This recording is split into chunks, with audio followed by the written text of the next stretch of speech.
So I want to welcome everyone today to our Kristallnacht commemoration. And first I should say that my name is Ruth Steinberg, and I am lucky enough to be the director of the Portraits of Survival and Upstanders exhibits and educational programs here at the Jewish Federation of Greater Santa Barbara, which is a wonderful opportunity for me to learn from the people that I work with here, the wonderful survivors, the people we meet in the community. And I know that you also will learn a lot today.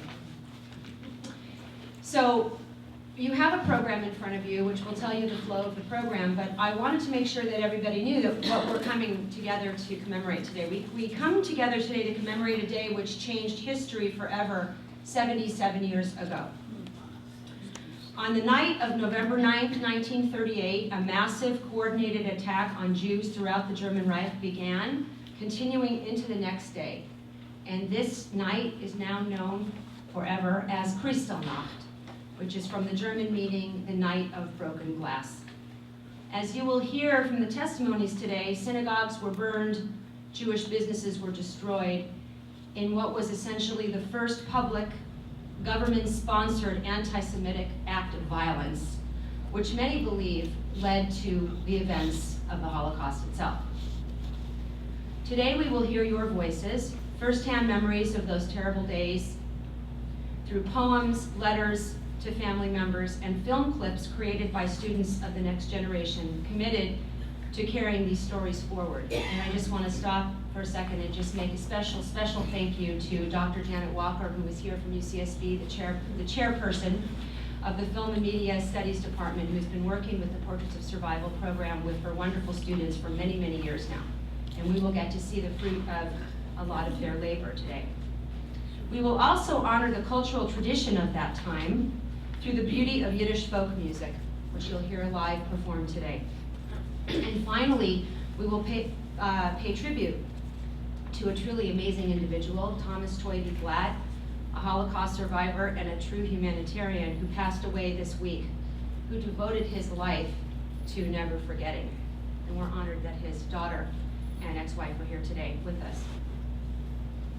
I want to acknowledge how difficult it is to be here today, especially for many of you in the room who were personally impacted by these horrible events of history.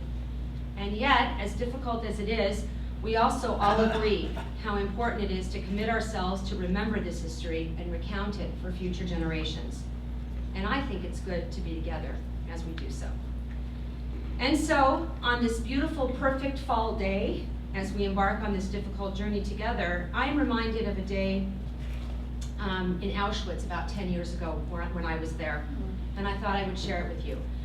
I was leading a group of students for the fourth time on a trip through the camps, young high school students, who were there with other students of the same age from all over the world, 10,000 of us on the green lawn of Auschwitz. And a young 17-year-old girl approached me, kind of troubled that we were remembering the darkest days of human history and at the same time celebrating each other as 10,000 of us gathered and greeted each other and said hello from different countries on those same terrible grounds on a beautiful day, such as this day today. And in that crucial moment, I tried to make the link between the darkness of history and the light of the present time. While we cannot rewrite history, certainly, we can move forward into the sunlight of our lives, in some ways reversing that terrible course set long ago. And at this time, I'd like to bring up Lorraine Klein and Mike Witt, who will introduce to us some of the beautiful music of that time.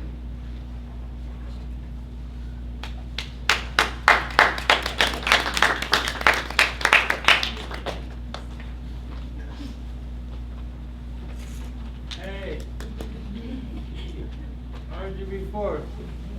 Hope you're as good. Oh.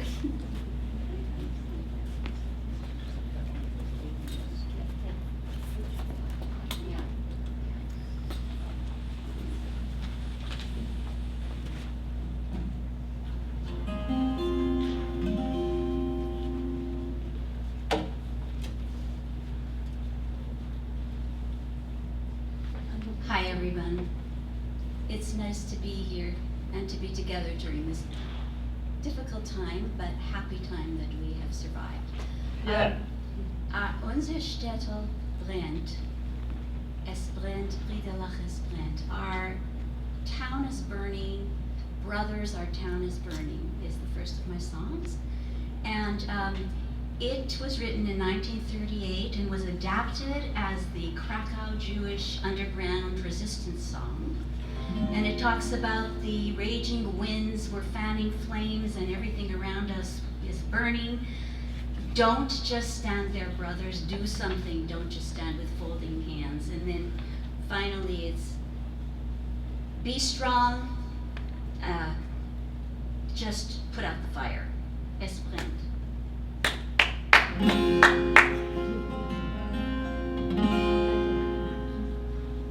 Es brennt, Brüderlach, es brennt.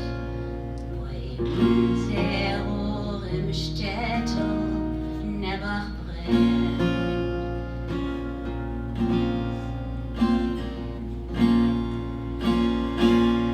Böse Winden mit ihr Gosen reißen, brechen und zerblasen. Stark noch die wilde Flammen, als darum schein brennt. Wo die steht und guckt, da soll sich mit verlegten. Wo die steht und guckt, da soll sich wie unser Städtel brennt. And while they're out there watching, a mother is comforting her child and saying, Mach zu die Egelach, close your little eyes. The birds are flying overhead and will lead us, we don't know where our path will take us, but will lead us to hopefully better times.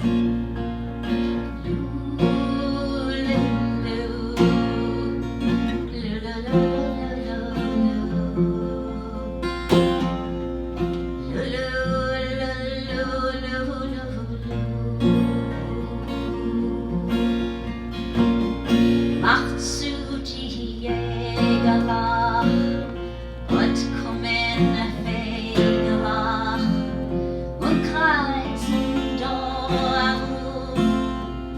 Sie kommen's von dein Weg, das Haus in Aschenbrand, das Beckel in der Hand. Wir lassen sich mein Kind suchen Blick, das Beckel in der Hand, das Haus in Aschenbrand. Wir lassen sich mein Kind suchen Blick.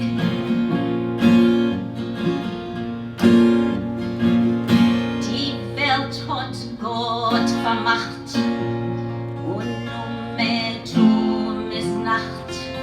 Sie wart mit uns in Scheude und in Schreck. Wir stehen beide da, ist schwere, schwere Schau. Und wissen nicht, wohin es wird der Weg. Wir stehen beide da, ist schwere, schwere Schau. Wissen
hello.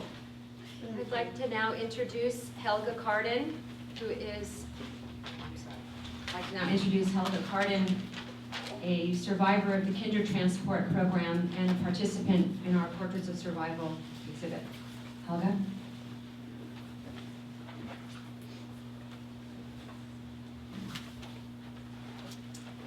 Thank you, Ruth, for putting this together, and thank you everyone for coming.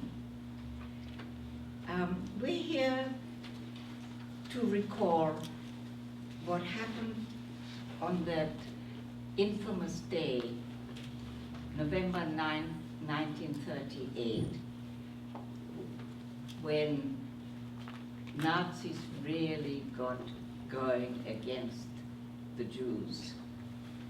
And that day is now known as Kristallnacht, the night of broken glass. And this happened 70 years ago, so most of you were not even born. I was a 13-year-old living in Berlin, and it started the morning of that day on my way to school. I was now attending a private Jewish school because I'd been thrown out of the German school in the middle of class because I was a Jew, no other reason. And now going to this school, instead of walking to my usual school, I had to take a bus or a streetcar. And it meant walking 1 block to Kurfürstendamm, which is Berlin's 5th Avenue, very beautiful street, and catching the bus there. And on that morning, was gray morning, November, school started at 8 o'clock, so it was still, semi-dark. Walking down the side street to the bus stop, there was only one store there, and I noticed the windows had been smashed. And actually, it was a furrier, and actually they were friends of my parents. Getting on the bus and driving along, we came to past a side street, and I guess we must have stopped at a bus stop at that street, because I remember seeing it quite clearly. It was a side street where the Jewish temple was, one of many in Berlin. And fire engines were there, and you can see the fire hoses going, and lots of water, and obviously there was a big fire. And I did not know until later that they were not there putting out the fire. They were there preventing the fire from spreading to the adjacent buildings. The temple had been set on fire and was burning.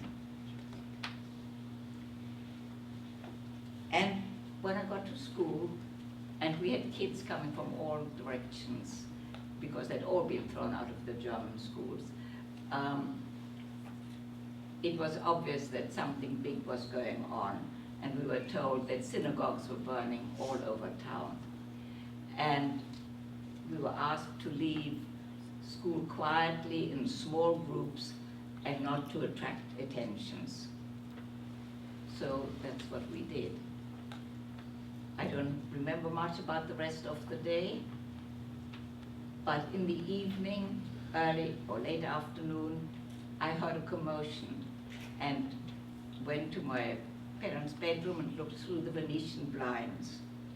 And it was probably about 5 or 6 o'clock because the street lights were on. It was semi-dark. And across the street was a pharmacy. Now, in Berlin, they were mostly people lived in apartments. People did not live in private homes, mostly. And very often there were stores on the ground floor, 1 or 2 small stores, and 3 or 4 or 5 levels of apartments above. And this pharmacy was directly opposite us. And all I could see was a small group of people, maybe 20, 30, and the big windows had been smashed and there were people inside. Now, in those days, pharmacists had everything in glass bottles, in glass jars, They did not have prepackaged drugs the way we do now. Everything was made to order. And so people were inside there throwing all these jars and bottles off the shelves. And of course, the noise was intense. I can still hear it now. And who were the people there? This was a small group of people. Some had gone inside and were helping with the destruction, and others were just standing there. And why was this store being destroyed? Because he was a Jew. Jews. So that was the only reason.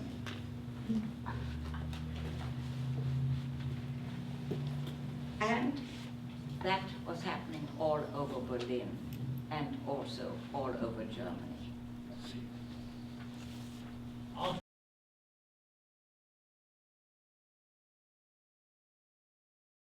My name is Bernhard Penner. I was born in Unna in Westphalia, which is in the western part of Germany, in 1926. It was a town of less than 20,000 with lots of farmland and woods around it. I had a very comfortable home, 3 siblings, and very loving parents. I had a very good friend who lived a few houses away. His name was Siegfried Rentmeister. And Siegfried and I did everything together. We spent a lot of time at my house or at his house. It was a fairly quiet town, quiet neighborhood, very quiet neighborhood. Unlike our American society now, where the kids spend so much time at home, almost all of my time, free time, was spent outside and in the company of either my friend Siegfried or the other children who lived in our neighborhood. And I learned a lot of things about life on the street. Initially, school was wonderful. I had a wonderful teacher for the first few grades. In the 4th grade, my teacher was a Nazi. He was not only a Nazi, he was a monster. The guy took tremendous pleasure in torturing me, literally. In other words, he had like all the teachers, or many of the teachers did, he had a bamboo stick, and he used it more on me, and most of the time for no reason. And he would frequently say, Penner, why don't you go back to Palestine? And then the children in the streets, they started turning against me. I had to literally fight my way to and from school. I became very aggressive. I would use whatever means I could in order to protect myself and do as much damage as possible to the guys who were bothering me. So school became hell, and the only Jewish kids in the school were myself, my younger brother, and one other Jewish boy. It wasn't a good summer because the street was no longer an extended home for me, where I could just go out in the street and feel comfortable. Sometimes I would go out, but I would never be with the other children. Probably about 1937, Siegfried started joining he joined the Hitler Youth, and subsequently I was no longer welcome at his house, and it was the end of the friendship. My main friend became one of the girls from the Hebrew school, Mariana Mond, M-O-N-D. And Mariana and I were very, very close. I spent a lot of time at her house. but eventually they moved away because her father, a doctor, was forced to leave Unna. He no longer had any patients. He was a war hero, a German war hero. I recall one time, as I was approaching their house, there was a mob really, who were throwing things against the house, eggs and stuff. Dr. Mont, Mariana's father, came out with his Iron Cross first class, but it had no impact whatsoever. Well, I think the main thing was that I had this wonderful home where I always felt protected and at peace, although a few times that feeling was destroyed, at least temporarily, because somebody would come when we were, we were at our synagogue, and we'd come back and the windows would be smeared with tar, or someone would throw a rock and actually break a window. Eventually, there was no respite from this sense of imminent danger and the lack of protection. That was the first really traumatic thing that happened to me in my childhood that made me aware of Nazism and its implications.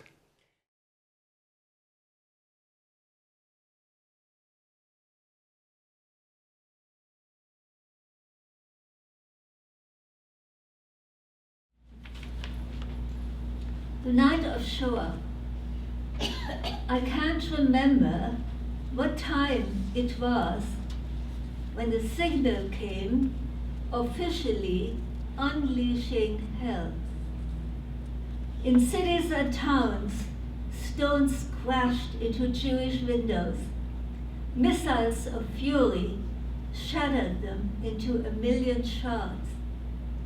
Glass covered the streets, a glittering sea of debris reflecting in spiky splinters the flames that ravaged the houses of prayer. They had such poetic names for horror.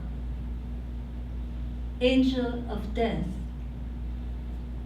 Nacht und Nebel, night and fog, Arbeit macht frei, work makes you free, words dooming Jewish lives.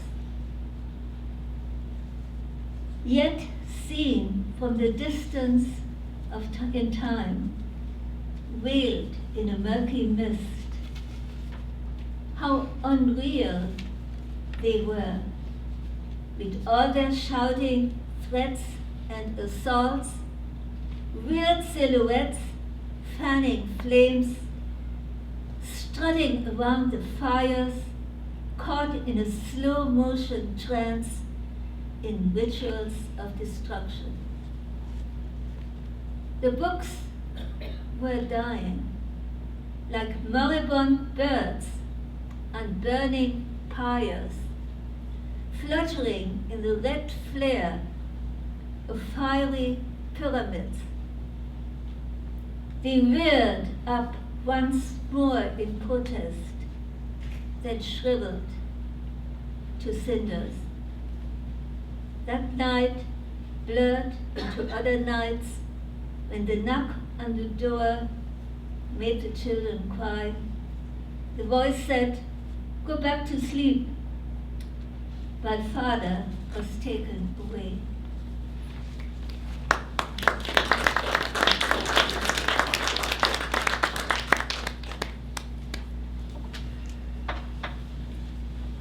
We're now going to see two more student films.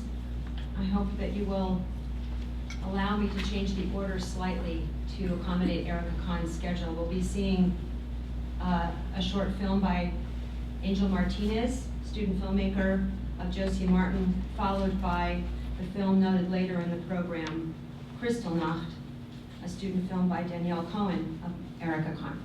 We'll see those two now.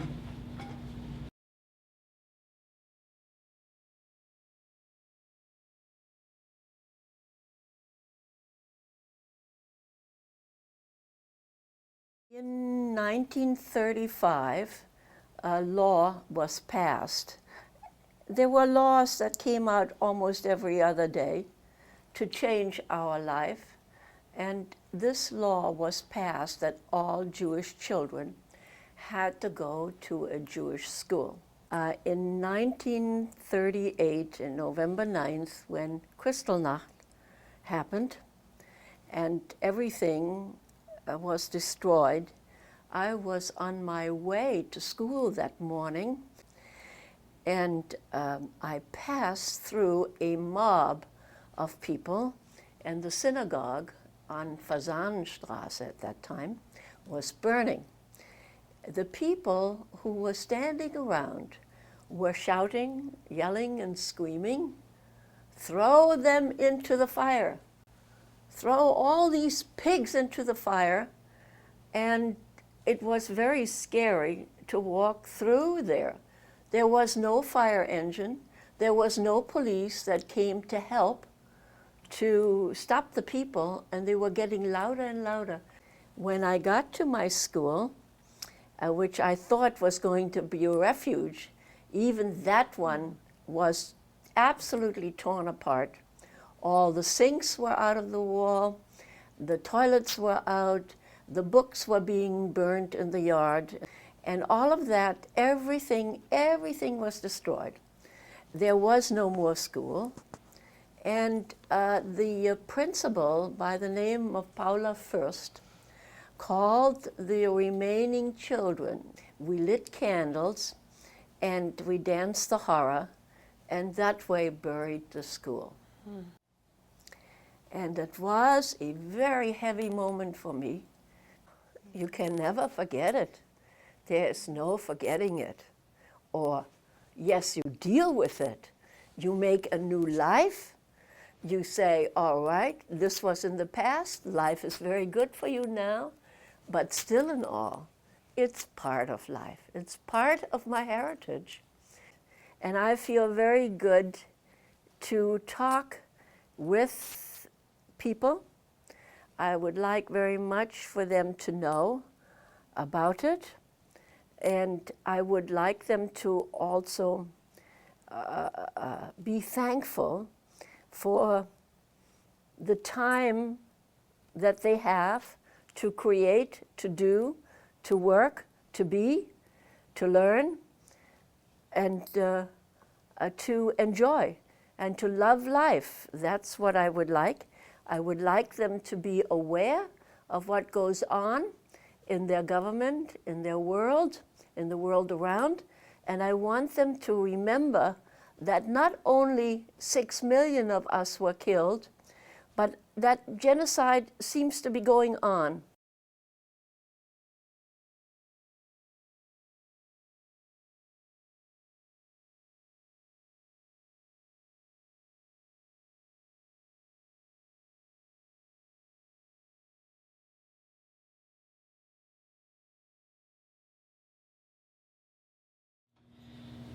I would now like to call upon Janice Hartog Taylor, a second-generation survivor whose father, Ken, wrote a beautiful letter to his grandson. She will read it and share some other thoughts with us. Janice?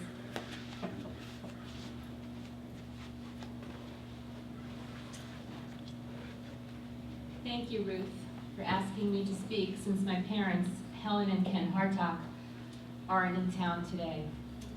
They spend about half of their year here in Santa Barbara and the other half in the town where I grew up outside of New York City. They'll be back again in a couple of months. For as long as I remember, I knew what Kristallnacht was, Every year my father would tell us what happened on that day and how it changed the trajectory of his life. In fact, both of my parents were born in Germany, although it would be many years later, in 1955, on Fire Island outside New York City, when they would meet for the very first time, luckily for me. My father's family was in Cologne, the Rhineland of Germany, and my mother's family was in the southern Bavarian portion of Germany. But both families enjoyed vibrant Jewish lives in Germany for centuries. Believe it or not, both of my grandfathers fought in World War I for Germany.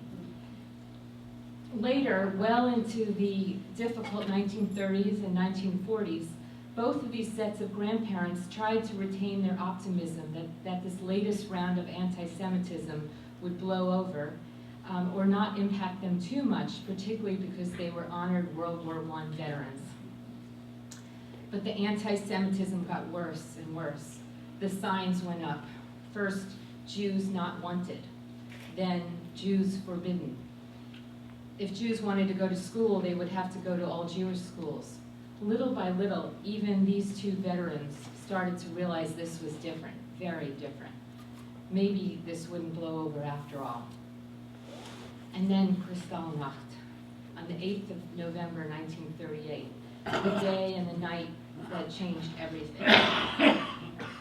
Before reading my dad's experience, I'll share with you a few details from my mom's side of the family. They were in Nuremberg, a beautiful city in the south of Germany. I just checked in with my Aunt Lorelei about this today. She lives in Boston. She remembers being awoken by her parents in the middle of the night and being ushered hastily into the attic to hide. To this day, she remembers the feelings and the sounds as the four of them huddled together and could hear the cabinets downstairs all being overturned and the sound of smashing glass and crystal. My mom earlier shared with me the memory of being a little 8-year-old and the next day seeing her father's suits all slashed in half. I'll relay one of the memories my amazing grandparents shared with me as a child. As they were running through the house to go hide up in the attic, my grandfather slid under a desk the little rose marble rabbit ashtray that my grandmother gave him when they were first engaged. That little ashtray was one of the only material things that survived Kristallnacht, survived my grandparents' journey, the only way they could get out, the other way, all the way around the world, the other way, through Lithuania, Siberia, Manchuria, China, Japan. And our family cherishes that little rose marble ashtray to this very day. For that side of the family, my mom's side, Kristallnacht, the day when many of the men in our family were arrested and taken away, became the decisive moment when my grandparents realized they could not wait until their high U.S. quota visa number was reached. They would have to find a way to get my mom and her sister out of harm's way as soon as possible. My mom and my Aunt Lorelei therefore left their parents, left their grandparents, left their homeland, left everything they knew, and took the kinder transport to England, where these two little foreign refugee children were taken in by kind-hearted Jewish families. Little did they know at the time, but it would be 4.5 long years before the girls would see their parents again. But the happy story is that they did. My grandmother named the day they received their daughters back Children's Day, October 10th, 1943. Those long, difficult years were all set into motion for my mother's side of the family by Kristallnacht. But now let me read to you my dad's story. This was written exactly 2 years ago and addressed to my nephew Sam, who was 6 years old at the time. So it's purposely a very simple introduction to Kristallnacht and the Holocaust that my family survived. A true story for Sam from his grandpa, Ken Hartog. A long time ago, your grandpa was born in Germany, a pretty country in Europe. When I was a young boy, Germany was ruled by a very bad man whose name was Adolf Hitler. He hated all Jews and many other people.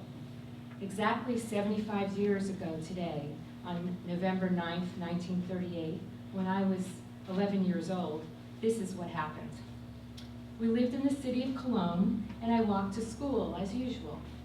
When I arrived there, the teachers were all excited and told the children to go home to their parents immediately because the big and beautiful synagogue has been set on fire. Do you think I went home? No, I did not. Instead, I walked in a different direction to the synagogue because I wanted to see what was happening there. After a 15-minute walk, I arrived at the synagogue, and guess what I saw? There was a lot of black smoke coming out of the synagogue, and 4 fire engines were standing across the street. But the firemen remained in their trucks and did nothing to put out the flames. What do you think I did then? I walked up to one of the fire engines and I asked a fireman, "Why are you standing there, not putting out the fire?" He answered, "We are here to make sure that none of the houses around here catch on fire." Later, I found out that Hitler had ordered the stormtroopers, called Nazis, to burn all the synagogues in Germany, and they did so. The Nazis also broke the windows and glassware inside the houses of many Jewish people. This day became known as Kristallnacht, which means the night of broken glass.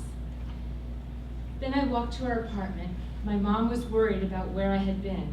She heard that all the Jewish kids were sent home from school over an hour ago, and where was I? I told her what I did, but she did not scold me because she was so happy to see me safe and sound. My parents and I were very lucky that the stormtroopers did not come to our house, as they stopped smashing the Jewish homes in the afternoon. But my dad was worried that they might start up again during the night. So when it was completely dark, we took some sandwiches and blankets and walked to my dad's office building, which was 5 blocks away. It was closed for the night, but Dad was friendly with the superintendent and asked him to let us go in and sleep there for the night. The superintendent agreed on the condition that we did not put on any light so that nobody on the street would know that anybody was in the building. All this happened exactly 75 years ago, and we remember this day as a very sad day. But the good news is that my dad, your great-grandpa, decided that it was no longer safe for us to stay in Germany and we must move to another country. I was very happy that we sailed on a big ship, the SS New Amsterdam, across the Atlantic Ocean to this great country, the United States of America. I married a wonderful wife who was your grandma Helen. Then we had 2 children who are your dad and your Auntie Janice. And then your mom and dad had a wonderful boy whose name is Samuel. With much love from your grandpa and grandma.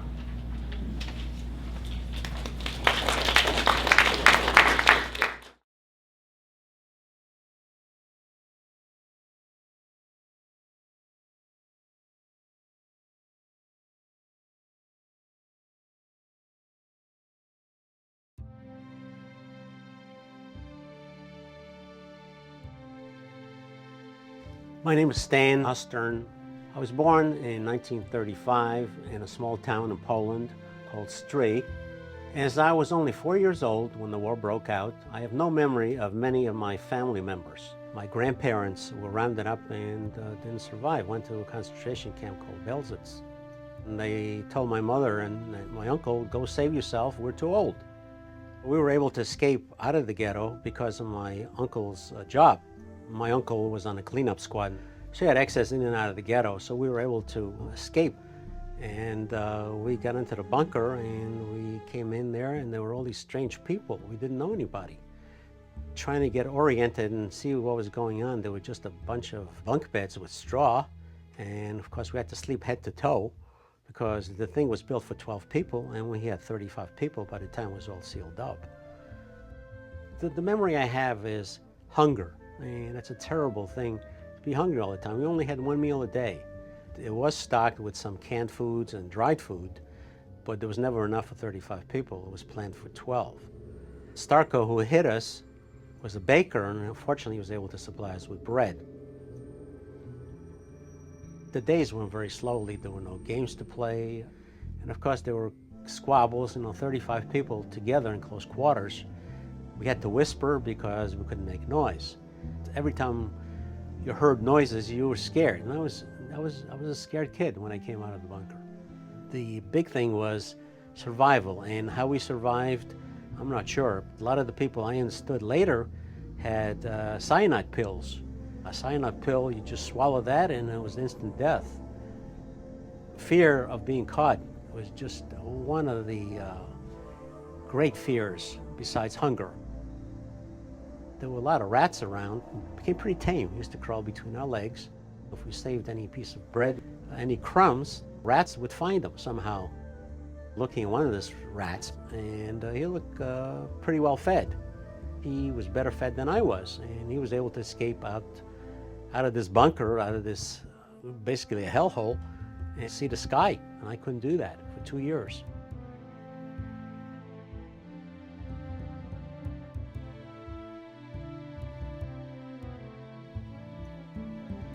We were liberated by the Russians. We came out of the bunker, of course, we hadn't seen daylight. So going out in the daylight and just squinting and looking at the sky and seeing grass was amazing. More amazing was that we were going to get fed. That time I was 9 years old. I had lost maybe 20 pounds in a bunker because of lack of food.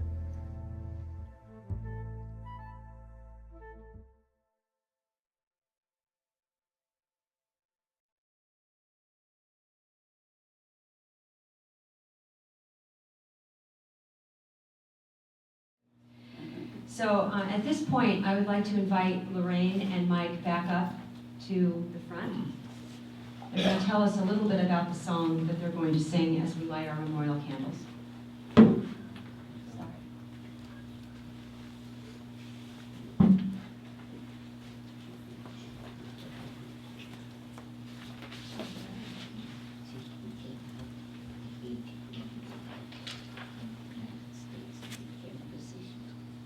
This song is by from Pripyat.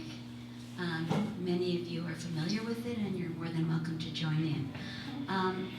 At the fireplace, a fire is burning, and it's warm in the house, and a rabbi is teaching children the Jewish alphabet, Aleph Beis.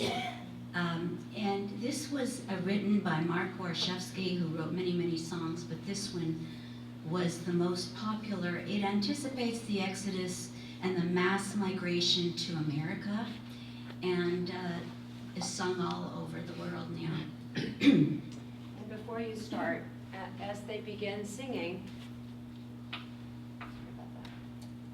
I would like to invite anyone in the audience who are survivors themselves or families of survivors. I know we have others in the audience whose stories you've not heard today, and many others who are involved here at the Federation. And if you're just here, and you have that legacy in your family, if you would like to come up and light a candle here as we hear the strains of this very familiar song and remember a time, the time of the shtetl that we also mourn, that was lost. There are lighters as well as matches, and you're welcome to come up.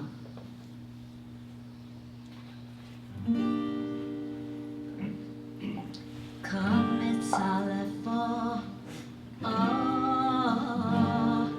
come, it's Beis, come,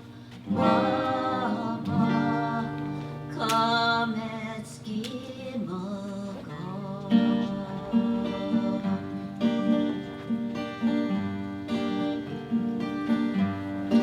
Life in Pripyat brennt auf Feuer, und in der Stube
Bear with me, I want to light a candle.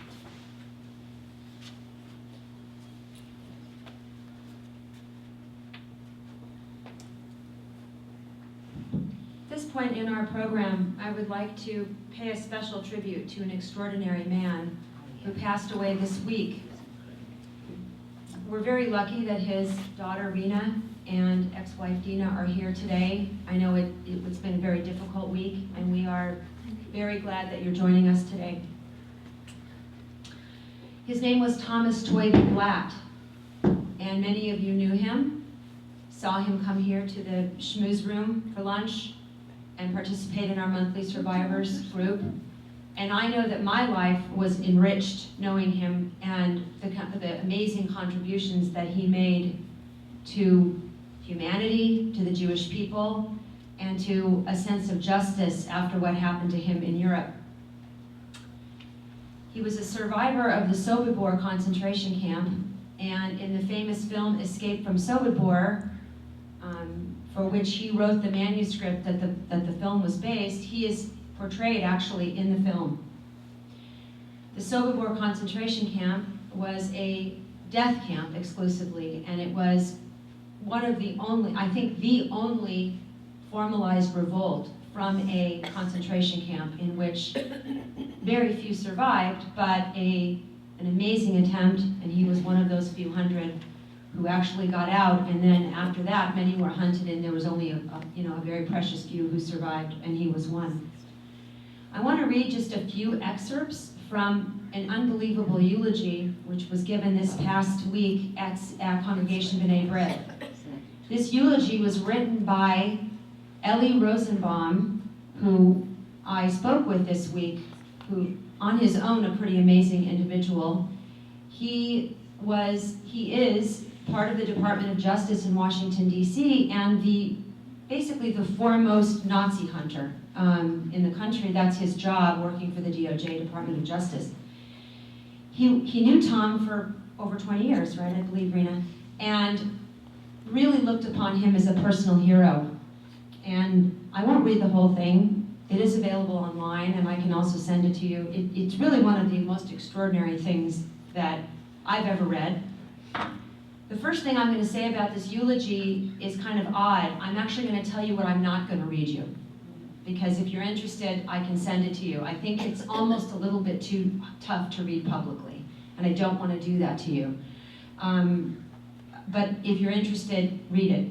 It is a transcript of a conversation that Tom had with one of the Nazi commandants in the camp who he faced over a cafe table in Europe, and had a conversation with him about the killing of his family. And it's unbelievable. So it's kind of a teaser. I'm gonna tell you what I'm not gonna read you, but if you're interested, I will send it to you. But in the meantime, I would like to read you a few other short excerpts from this eulogy. Tom was just 16 years old at the time of the uprising. He was known then by his nickname of Toyvie. He, his parents, and his younger brother Hertz had been deported by German occupation forces to the Sobibor camp 6 months earlier from the family's hometown of Izbica, Poland. By the time of the uprising, at least 170,000 Jews, primarily from Poland, France, and the Netherlands, by the way, including Erica's parents, who you saw the film of earlier. She had to leave us, but her parents were also killed at Sobibor, had already been systematically murdered at Sobibor. The vast majority of the victims, men, women, children, even babies, had been murdered within hours of their arrival, forced into the camp's gas chambers by screaming, whip-wielding SS guards. And so it was, alas, for Tom's beloved mother, father, and brother. In scenes of panic, despair, and agony so extreme as to truly beggar the expression heart-rending, entire families were put to death amidst the cries and screams of those who were soon to follow them. Tom, however, was picked out of the line as a shoeshine boy and escaped that fate. And then later on in the eulogy, he says this. So this is skipping ahead past the uprising to the way Tom lived his life. First, he told the story of Sobibor to investigators and to judges in order that some measure of justice might be obtained. For some 60 years, he repeatedly made himself available as a witness in investigations and prosecutions of Sobibor's surviving SS murders. In doing so, he heroically subjected himself to sometimes cruel grilling by overly aggressive defense attorneys, and by reliving on the witness stand the depredations he had endured at Sobibor, he willingly reopened in the service of justice grievous psychic wounds that would never fully heal.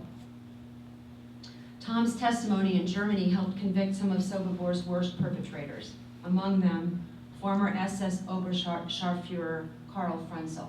And it's with Karl Frenzel that he had that conversation, which I will leave for you to let me know if you'd like to see. In addition,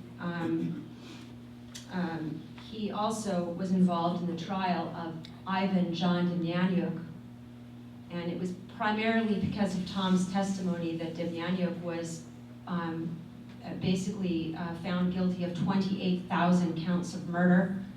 He died, Demjanjuk did, awaiting appeal, but it was Tom's testimony that basically put him away. That was only a few years ago. I'm just going to end with this paragraph from Mr. Rosenbaum's eulogy, and then we're going to see a short clip of Tom speaking himself about what Sobibor was like and the escape. Many now devote themselves to realizing the post-Holocaust imperatives, never again and never forget. But for Tom, these were virtually sacred obligations, and they were decidedly not of recent vintage. As you know, he first undertook to fulfill those commitments at the age of just 16, way back on October 14, 1943, minutes before he and other Jewish inmates of the Sobibor extermination camp launched, against all odds, the now legendary uprising that resulted in the destruction of that human slaughterhouse and the escape of a few score prisoners. It was then, as the revolt was about to begin, at least 170,000 Jewish men, women, and children and babies had already been murdered at Sobibor, that Sasha Pechersky, leader of the uprising, spoke the words that ended up shaping his life for the next 72 years. And this is what Sasha said to him that he never forgot. Those of you who may survive, bear witness. Let the world know what has happened here. Before we show the film clip of Tom, I just want to share one personal memory of him. Last spring, he and Rena were here to show the film Escape from Sobibor, here in this very room where you're sitting. Many of you were here. He had showed it before, but I just had the feeling I wanted him to show it again. He was very articulate that night, and it moved me. And I'll never forget that he spoke about the spiritual resistance that he and the prisoners felt. Not just that this was an example of physical revolt and physical resistance, because many survivors have a hard time, as do I, and I'm not even a survivor, hearing, oh, they never fought back. Well, clearly this is an example of fighting back, that's clear. But what Tom pointed out to those of us sitting in the room that night, that there were many, many examples of spiritual resistance, resisting with their whole hearts and their whole spirits what was about to happen to them. And that's something that I think that we never forgot Tom talking about. Tom often said, and I'm sure Rena can attest as well, that he never ever escaped Sobibor, really, because it was with him everywhere he went. It informed his whole life and everything that he did. And as you just heard, never forget and never again was the way he lived his life. We're now going to see a short clip of Tom talking about this, and listen for that. Sorry, listen for that that quote that he heard from Sasha. Sasha stepped on a table, had a speech, and I was standing about 5 feet from him. And again I was begging God, let me survive. And he said the last words. But he said, remember what he said in the film? This is what I did remember, I told him. And he said, whoever will survive his duty is to tell the world what's happened here. And I promised me, God, if you will let me survive, I will never relax telling. And suddenly, we had a shot from far away. I didn't see this, but later I find out that a German discovered a dead body of his comrade, and he sounded alarm, but it was too late for them anyway. But How many do you think were still alive? How many Germans?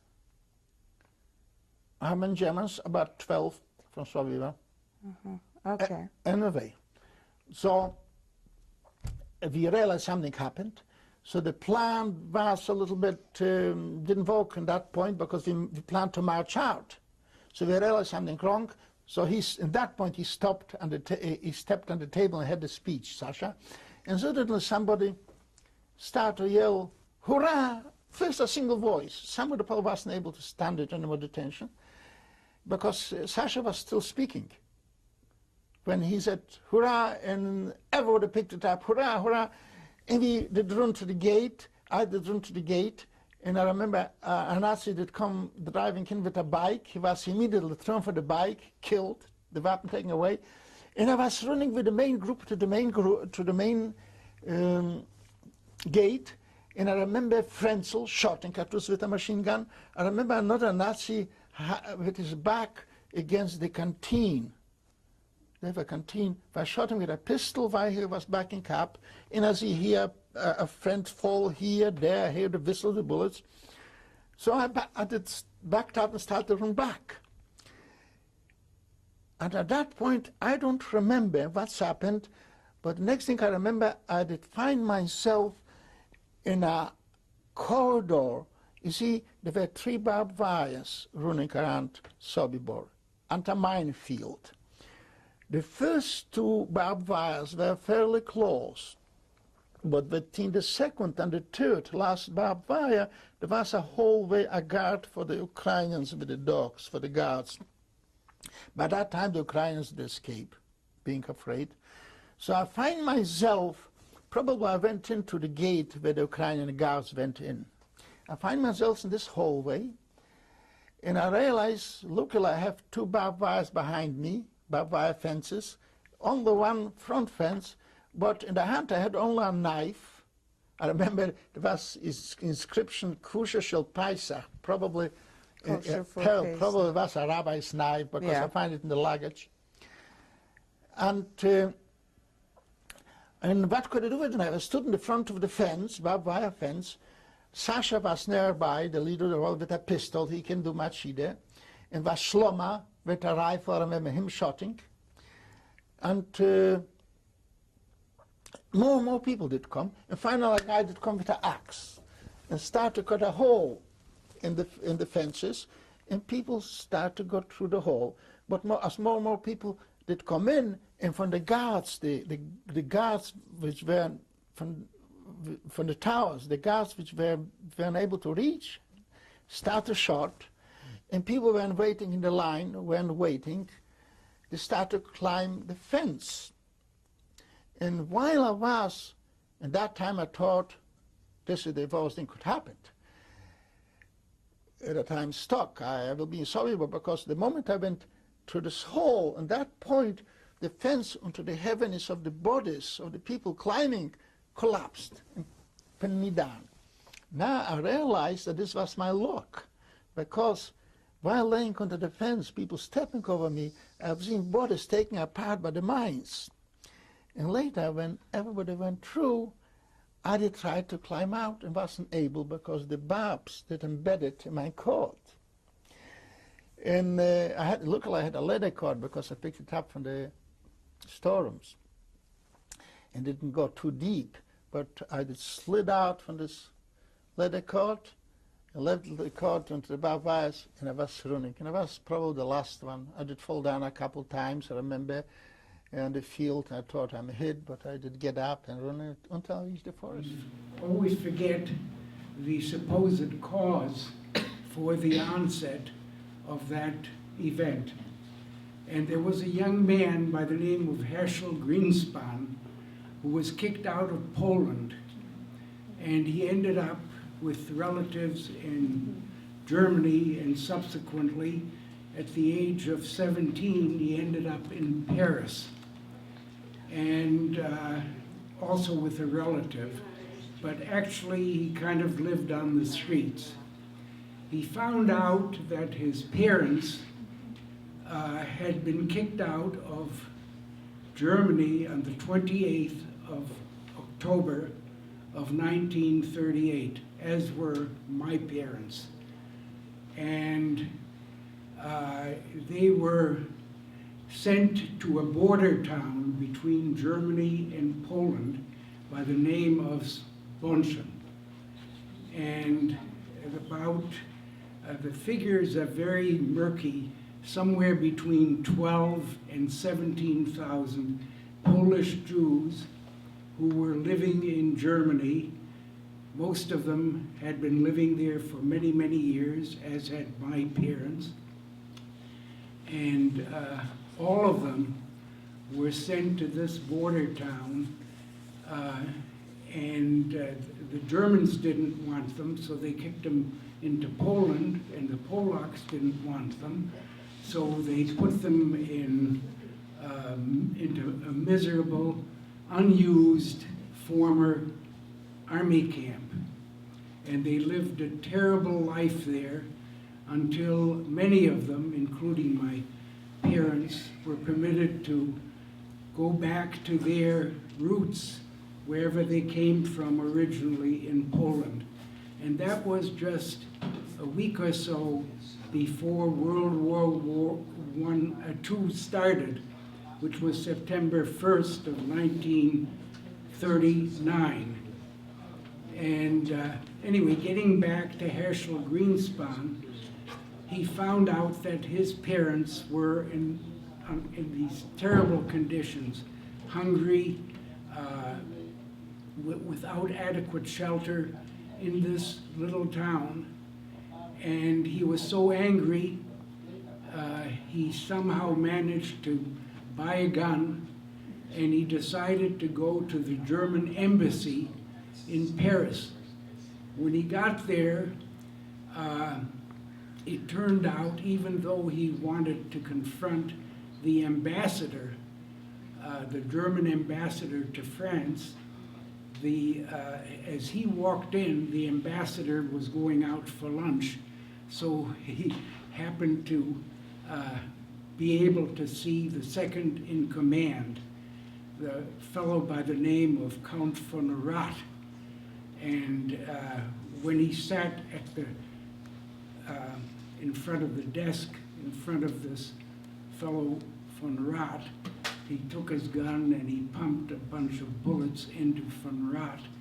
And von Rath died a few days later of his wounds. As far as Herschel Greenspan, he eventually, almost certainly, was killed by the Gestapo. In the United States, he would have gotten second-degree murder, but he was a Jew and actually probably was better off being killed than ending up in one of the concentration or killing camps.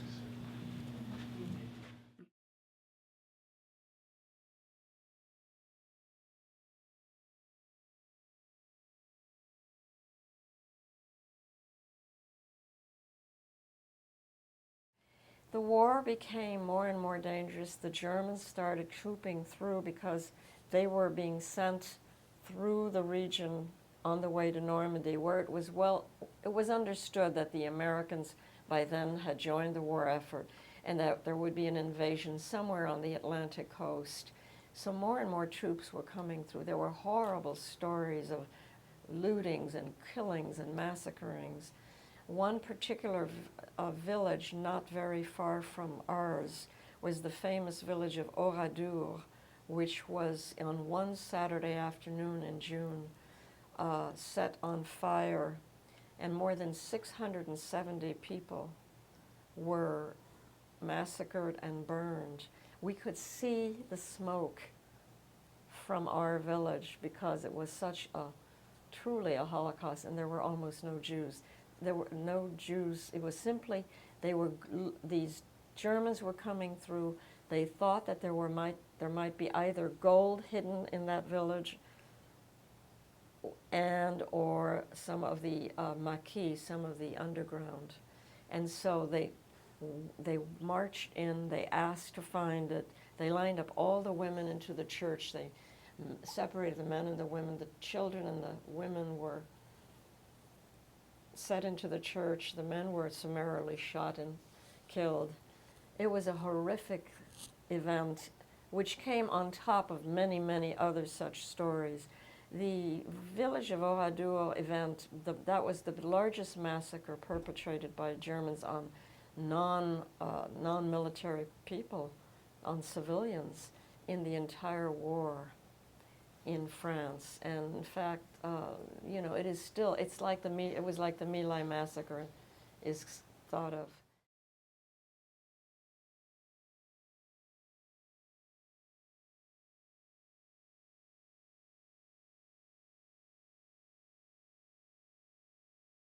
I just wanted to say, as you know, we had my father's funeral this week on Wednesday, and I miss him. I love him very much. And it was really quite an experience in my lifetime to share him with so many people whose lives he touched all over the world. And that was deeply meaningful to me, especially this week. I wanted to thank you guys for being here. And what can I say? I love my father. Thank you. We will miss him.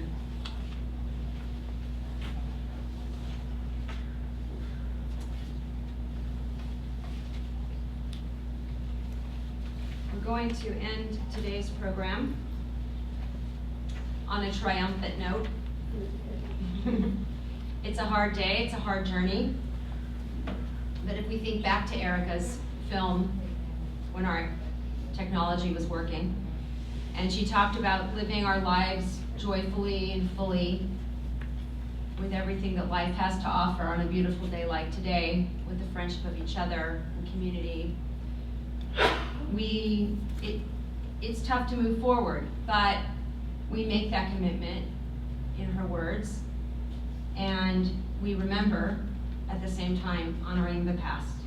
I'd like to call up Mike and Lorraine for a final triumphant song.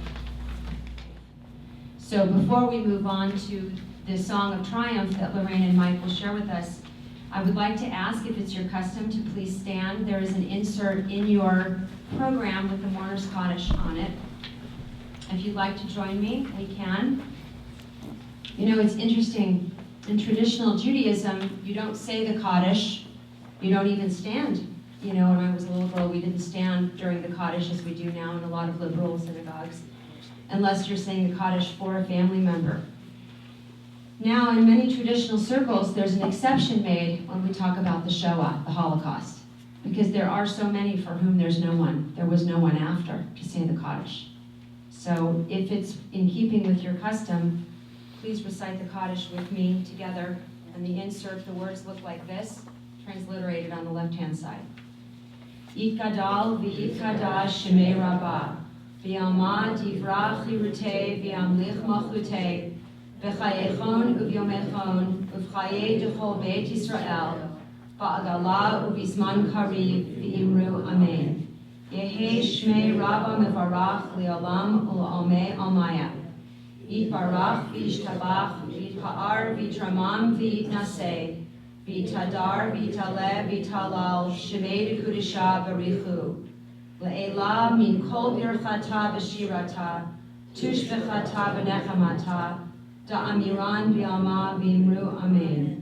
Yehi shlama rabba min shemaya, v'chayim aleinu v'al kol Yisrael v'imru amen. Oseh shalom v'ramav, huya aseh shalom, aleinu v'al kol Yisrael v'imru amen. And the final words of the Kaddish, Oseh Shalom bin Romav, please let there be peace that reigns in the world, the peace that is created from heaven. For us, for our whole world, and for everyone, we pray for peace. You may be seated, and we will now hear from Lorraine.